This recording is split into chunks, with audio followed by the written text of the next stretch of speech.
Ito mga abel ah. Nakakuha na nga pala tayo ng singsing. Yan o.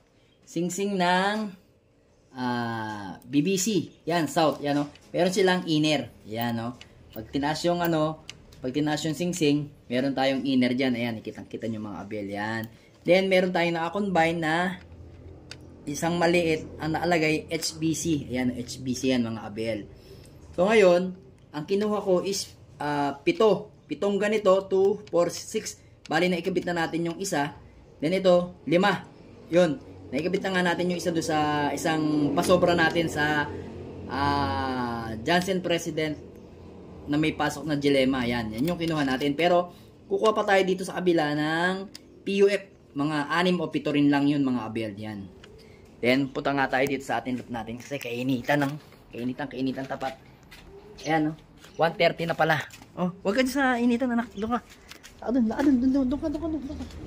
Diyan ka, yan. So, yun mga abel, dito tayo. Eto mga abel, meron na tayo na isalpak dito mga abel. Ito. Ito. Ito yung isang, isang BBC pa natin, no? Pang winter natin, North Face. Huling huling binili ko to.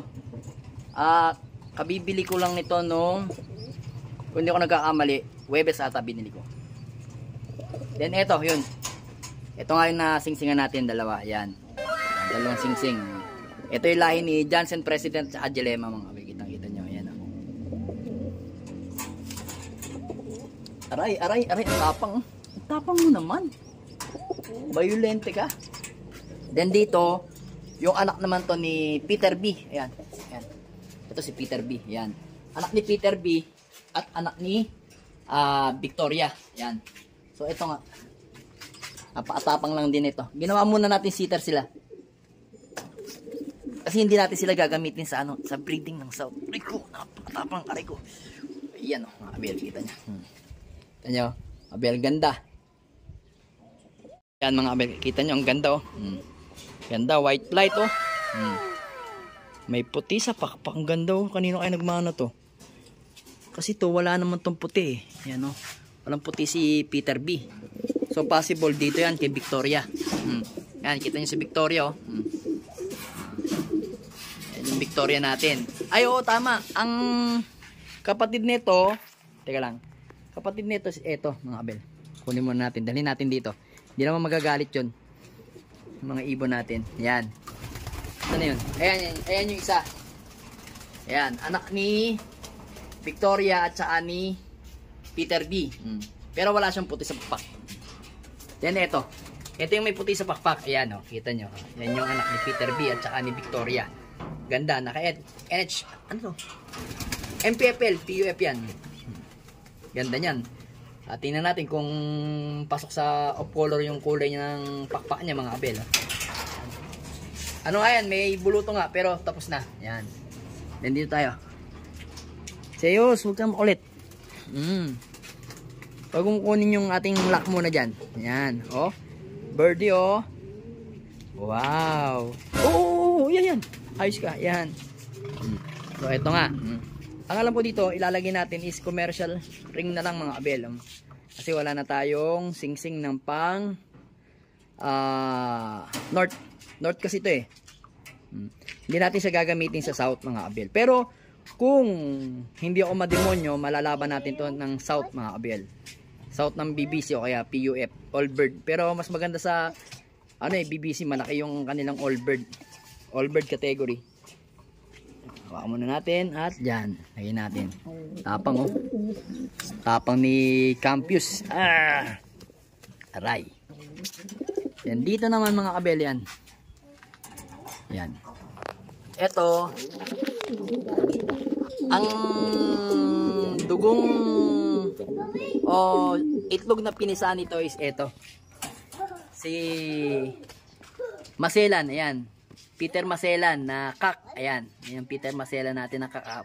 Napakagandang ibon yan, ayan. Unang breed natin sa kanya.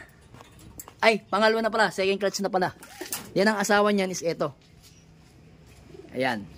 Yan. Si Dugyot. So, eto nga yung anak niya. Napakaganda. Napakaangas na anak. Yan. Adilaw. Ayan, makita nyo. Yan. Ang BBC summer yan. Sana umabot ng April. Hindi pa kasi naronda sa atin eh. Yan. Ang ganda niyan. Yan. Solid yan. Sigurado titira yan. Kamukhang kamukha ng mga pumwesto natin sa pare. Yan. Yung dugyot natin. Then, ang kapatid niya, ayun. Yun yung napakagandang ibon. Ito mga kabel. Gandang ibon yan, no? Solid, oh. Manang-mana kaya, no?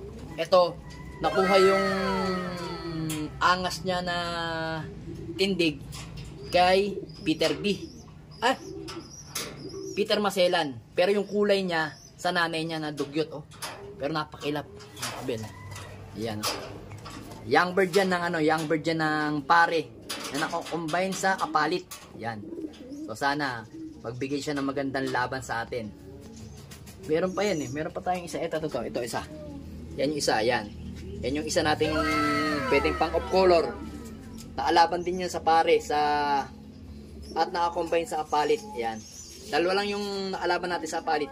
Pero yung iba, like nito yung mga kulay pula, yan, naka-combine naman yan sa ano sa Santo Tomas. Ayan. Gandang ibon. Mga solid, no? Ayun, napala mga abel. Nakabilad yung dalawa nating ibon. Ayan, no? Naligo kasi sila. Naligo si magkapatid na Peter B at saka Peter B Kak at saka Peter B Hen. Ayan. So ito nga yung kanilang sticker. Ayan. Ito sticker to ni Peter B Kak. Clock siya ng ano, clock siya ng PUF ng Del Gallego. Etong speed niya. Yan. 900 plus yan. Apaka galing na ibon. Takbong ano lang, takbong pagong lang siya. Ayos na ayos sa akin yan. Then ito naman yung sticker ni Peter Bihen. Ayan. Buena Vista kami. Buena Vista, Quezon. Alam ko dulo yun eh. So, nag-speed siya ng, eto, 1,020. Yan. Alright. Then, ano na kami yan? Pasakaw ata. Pasakaw na kami nito sa darating na Sunday. Pasakaw sa malapit na ata sa ano yun? Malapit na ata sa Naga. Or kadikit na ng Naga yun. Naga o Legazpi. Then, eto naman, PUF Naga naman kami dito. Yan. Halos magkasunod lang sila. Yan. So, ganyan na lang yung ginagawa ko mga abel. Hindi ko na lang pinakikita sa inyo yung arrival ng ibon ko. Kasi nga, iwas muna tayo sa pusoy. Iwas muna tayo sa ano, sa balis mga abel. So, okay na okay naman. Okay na okay naman yung mga ibon natin. So, ilagay na nga natin ito. Taas na nga natin. Para makapagpag na sila. Ay, alis ka dyan. Ito si Peter. Mga away yan. Dito yan. Yan yung teritoryo niya, oh. Alright. Di ba mga abel? Condition na condition pa rin mga ibon natin. Ayan. Awa ng Diyos. Pero possible to mga abel. Dito sa ano namin, sa area namin ng fundraise 4L namin, parang possible second lap winner to mga abel. Second lap winner to sa 4L namin ng area lang namin dito sa Minalin. Then eto naman, ang live na lang namin sa KO is nasa 200 plus. Then sa live naman namin sa open race, live sa superset is 700. So itong ibon na to is pang 500 na. 500 plus na siya. Yan. Kaya ganda ng ano, ganda ng takbo. Takbong pogi lang, takbong sureball lang. Yun lang ang pinaka-importante sa akin. Ayoko nung takbong matulin. Pagdating ng mga last 3 laps, last 2 laps, hirap na yung ibon. So yung ibon natin hindi naman pagod yan, oh. Naligo pa nga eh, oh. Sila lang dalawa yung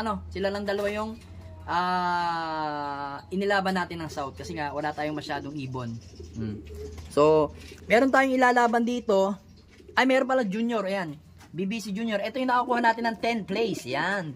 10 place sa Tarlac. Alam niyo bang nangyari dito sa ibon na to? Akala ko, itong ibon na to is yung bato-bato. Ano, bato-bato ba yun? Bato-bato. Yun.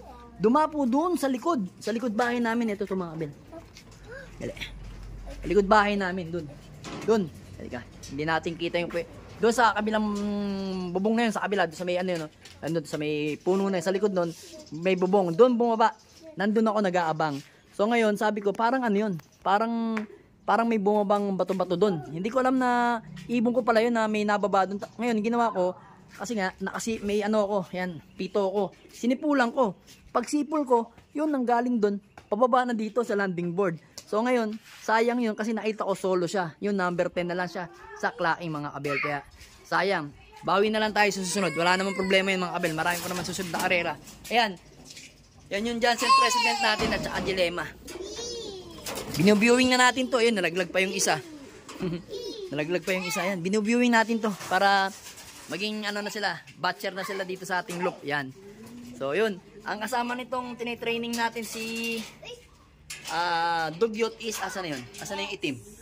Asa na yung itim? Asa na yung itim? Ay, ito. Aba, asa na yung itim? Ito. Yan. Yan yung sinasama nating training mga kabel na isa. Then ito, isinama rin natin tapos ininto na natin kasi nga ito is naka-young bird ng TGRC sa February 20. Ayan, February 20 rin. Baka nga possible yan, i-stop ko rin yung mga yan eh. Ewan ko lang, tingnan natin to. Ito ba, TGRC oh. Isa, dalawa, tatlo, apat yung young bird natin ng TGRC. Pero yung panlima natin TGRC is nakalaban ng sa South. Ayan, siya kasi yung pinakamas may edad kaya inilabang ko na. Yan, alright yung mga ibon natin. Sana maging maganda ang performance nila hanggang dulo. So, i-update ko kayo sa mga susunod na araw.